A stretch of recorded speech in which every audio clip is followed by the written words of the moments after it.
오늘 본문은 바벨론 포로지에서 일어난 사건으로 시작합니다.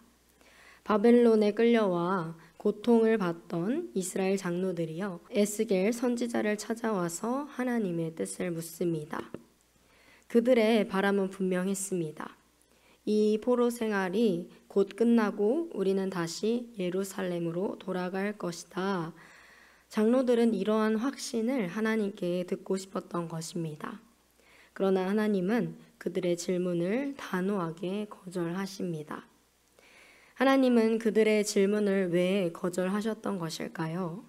그것은 그들의 질문이 진실한 회개에서 비롯된 것이 아니라 형식적이고 자기 중심적인 신앙의 표현이었기 때문이었습니다.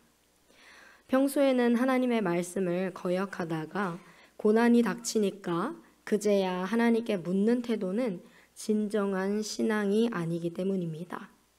하나님은 이처럼 겉모습만 종교적인 행위를 결코 기뻐하지 않으십니다. 하나님은 그들의 질문을 통해서 진실을 드러내시며 회개가 없이는 결코 응답이 없음을 선언하십니다. 첫 번째로 하나님은 형식적인 질문을 거절하시는 분이십니다. 하나님은 에스겔에게 장로들을 심판하라고 말씀하십니다. 4절입니다. 너는 그들을 심판하지 않겠느냐? 그들의 조상이 저지른 역겨운 일을 알게 하라. 하나님은 장로들이 원하는 대답을 주시지 않으십니다. 오히려 그들이 과거에 저질렀던 죄악을 기억하게 하셨습니다. 왜냐하면 그들이 겪고 있는 그 포로의 현실은 단순히 바벨론 제국의 힘 때문만은 아니었습니다.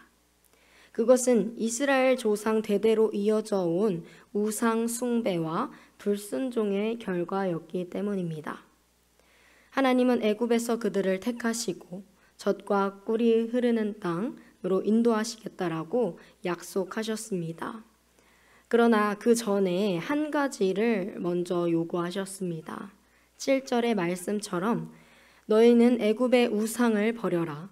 너희를 더럽히는 것들을 떠나라. 나는 너희 하나님이다. 그러나 이스라엘은 하나님의 말씀을 듣지 않았습니다. 그들은 우상을 버리지 않았고 하나님의 은혜에도 불순종했습니다. 그래서 하나님은 애굽 한가운데서 그들을 진멸하실 수도 있었습니다. 그러나 하나님은 하나님의 이름, 내 이름 때문에 그들을 멸하지 않으셨습니다. 여기서 중요한 메시지가 드러납니다. 하나님이 심판을 유보하신 이유는 단순히 그들을 용서해서가 아니었습니다. 이방 민족들 앞에서 하나님의 거룩하심과 신실하심을 드러내기 위함이었던 것입니다. 이것이 바로 장로들이 간과한 부분입니다. 그들은 하나님의 이름과 영광에는 관심이 없었습니다. 오직 자신의 고난이 언제 끝날지만 궁금해했습니다. 그래서 하나님은 그들의 질문을 거절하셨던 것입니다. 두 번째로 하나님은 심판을 유보하시고 은혜의 광야로 이끄시는 분이십니다. 하나님은 이스라엘을 멸하지 않으시고 대신해서 광야로 이끄셨습니다. 그런데 광야는 단순히 유배지가 아니었습니다. 광야는 심판의 자리이면서 동시에 은혜의 자리였던 것입니다. 그곳은 이스라엘이 회개하고 새롭게 훈련받아서 하나님의 백성으로 다시 세워지는 장소로 사용이 됩니다.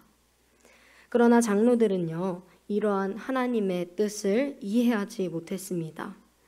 그들은 여전히 과거 조상들의 불순종을 반성하지 않았고 자신들의 죄까지도 회개하지 않았습니다.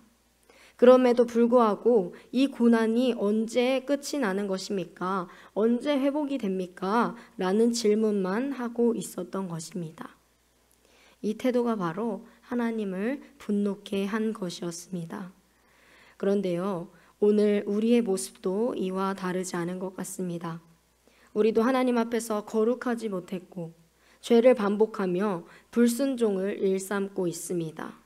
그런데도 고난이 닥치면 회개를 먼저 하기보다는 이 고난이 언제 끝나냐고 하나님께 따져 묻기만 합니다. 그러면 하나님은 우리의 이러한 질문에 침묵하기도 하십니다. 그것은 하나님께서 우리의 죄 문제를 먼저 해결하기를 원하시기 때문입니다. 말씀을 맺겠습니다.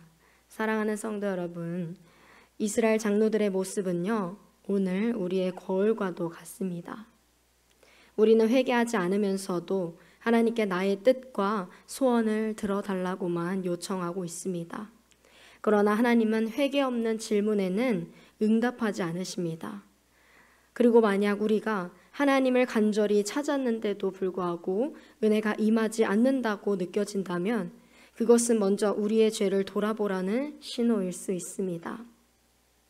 하나님은 죄된 모습 그대로 나오기를 원치 않으시기 때문입니다. 그러니까 우리는 교회에 나와 예배하기 전에, 찬양하기 전에, 소원을 간구하기 전에 먼저 하나님 앞에 회개해야 하는 것입니다. 본문은 이렇게 말합니다. 하나님은 내 이름 때문에 이스라엘을 멸하지 않으셨습니다. 오늘 우리도 마찬가지입니다. 우리가 자격이 있어서가 아니라 하나님의 이름과 언약 때문에 여전히 우리를 붙들고 계시는 것입니다. 그렇다면 우리의 응답은 분명해야 합니다. 하나님께 소원을 묻기 전에 먼저 회개해야 하는 것입니다. 형식적인 신앙이 아니라 진정성 있는 회개로 주님 앞에 나아가야 합니다. 사랑하는 성도님들, 하나님은 회개 없는 질문에는 결코 응답하지 않으십니다. 그러나 회개하는 심령에는 반드시 은혜로 응답하시는 분이십니다. 오늘 우리의 기도가 나의 유익과 나의 고난의 회피만을 위한 기도가 아니라 주님, 제 죄를 용서하여 주옵소서, 주의 길을 가르쳐 주옵소서, 이러한 고백이 되기를 주님의 이름으로 간절히 소망합니다.